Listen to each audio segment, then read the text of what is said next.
নাবালিকা রহস্য মৃত্যুর ঘটনায় তথ্য প্রমাণ লোপাটে একেবারে বাধা দেওয়ার অভিযোগ, যোগসাজশের অভিযোগ, এমনকি মৃতার পরিবারকে অভিযোগ দায়ের করতে বাধা দেওয়ার অভিযোগ।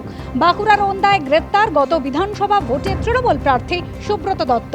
মৃতার ময়না তদন্ত না করিয়ে দেহ পুড়িয়ে দেওয়ার অভিযোগ ধৃতের বিরুদ্ধে। গতকাল রাতে বাঁকুড়ার পাত্রসায়র থানার পুলিশ সুব্রত দত্তকে গ্রেপ্তার করেছে।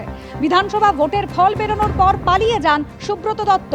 গতকাল রাতে অসুস্থ বাবাকে দেখতে আসার পথে তাকে গ্রেপ্তার করা হয়। স্বেচ্ছাবসর নেওয়া সরকারি বাস চালকের বাড়িতে মিলল বিপুল পরিমাণ টাকা। বীরভূমে পাথর ব্যবসায়ীর আত্মীয়ের বাড়িতে টাকার সঙ্গে মিলেছে টাকা গোনার মেশিনও।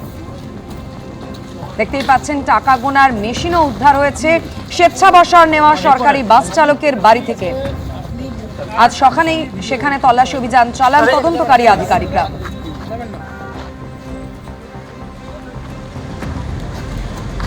এই বিষয় নিয়ে আরো বিস্তারিত আমাদের জানাবেন প্রতিনিধি ভাস্কর মুখোপাধ্যায় সঙ্গে রয়েছেন। ভাস্কর,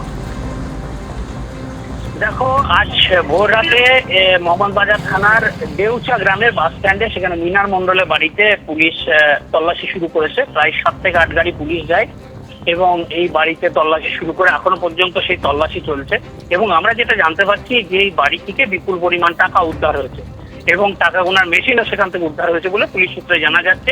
কিছুক্ষণ আগে আমরা দেখলাম একটি ট্যাঙ্ক নিয়ে গেল পুলিশ এবং সেই ট্যাঙ্ক বাড়িতে ভিতরে ঢোকানো হলো এবং যেটা পুলিশ সূত্রে জানা যাচ্ছে যে টাকাগুলি গুনে এই ট্যাঙ্কি রাখা হবে। এবার টাকার কত পরিমাণ সেটা কিন্তু এখনো পর্যন্ত পরিষ্কার নয়, যে কত কত কোটি টাকা বা কত টাকা উদ্ধার হয়েছে সেটা এখনো পুলিশ খুলে কিছু বলছে না।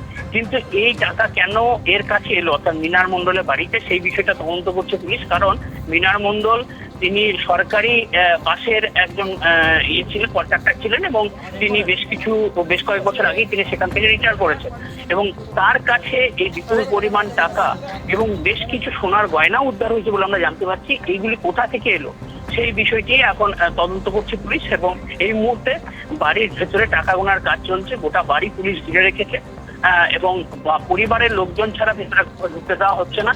এবং এই টাকার একটা জানা যাচ্ছে যে এখানে একজন বিখ্যাত পাথর ব্যবসায়ী যিনি রয়েছেন, যিনি মূলত এই পাথরে যে ডিসিআর হয় অর্থাৎ ট্যাক্স তোলা হয়, যেটা তিনি প্রায় গত 12 বছর থেকে 13 বছর ধরে এই বীরভূমে ট্যাক্স তুলছেন এবং সেই ব্যবসায়ীরই আত্মীয় হচ্ছে এই মিনার মণ্ডল। এবং সেখানে একটা সন্দেহ জানছে যে সেই ব্যবসায়ী টাকা এর ঘরে ছিল কিনা, সেটাও এখন জানার চেষ্টা করছে পুলিশ। এই মুহূর্তে এখন তল্লাশি চলছে বাড়ির ভেতরে। অবশ্যই তল্লাশির দিকে আমাদের নজর থাকবে। আপাতত ভাস্কর, ধন্যবাদ। হুগলির গুরাপে গ্রেপ্তার তৃণমূলের গ্রাম পঞ্চায়েত প্রধান। ধৃত 2 তৃণমূল কর্মী। তাদের বিরুদ্ধে 2021-এ ভোট পরবর্তী হিংসায় জড়িত থাকার অভিযোগ রয়েছে এই 3 জনের বিরুদ্ধে, যাদের আজ আদালতে তোলা হবে। সোমনাথ মিত্র আমাদের প্রতিনিধি রয়েছেন আমাদের সঙ্গে টেলিফোন লাইনে। সোমনাথ, 3 জনকে আদালতে পেশ করা হবে, ঠিক কি কি অভিযোগের পরিপ্রেক্ষিতে তাদেরকে গ্রেপ্তার করেছে পুলিশ?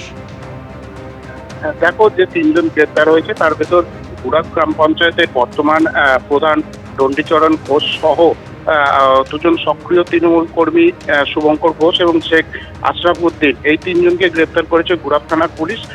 মূলত এদের বিরুদ্ধে যে অভিযোগ উঠে এসছে সেটা জানা যাচ্ছে পুলিশ এবং বিজেপি সূত্রে, যে 2021 সালে ভোট পরবর্তী হিংসায় গুরাপের এই এলাকায় বিজেপি কর্মীদের মারধর করা, তাদের বাড়িতে আক্রমণ, হামলা, ভাঙচুর সহ একাধিক অভিযোগ রয়েছে তাদের বিরুদ্ধে। এবং 2021 সালের ভোট পরবর্তী হিংসায় যেহেতু তারা ভয়ের পরিবেশ এবং সন্ত্রাসের পরিবেশ তৈরি হয়েছিল, তারা তখন অভিযোগ দায়ের করতে পারেননি এবং বর্তমানে রাজনীতি পরিবেশে যখন ভরসাহীন হয়েছে তখন তারা থানার দ্বারস্থ হয়েছেন এবং এই তৃণমূল নেতাকর্মীদের বিরুদ্ধে অভিযোগ দায়ের করেছে। এরপরেই পুলিশ তদন্তে নামে এবং নেমে এই 3 জনকে গ্রেপ্তার করেছে। আজকে তাদের চুঁচুড়া আদালতে পেশ করা হবে, এমনই কিন্তু পুলিশ সূত্রে জানা গেছে। ধন্যবাদ সোমনাথ।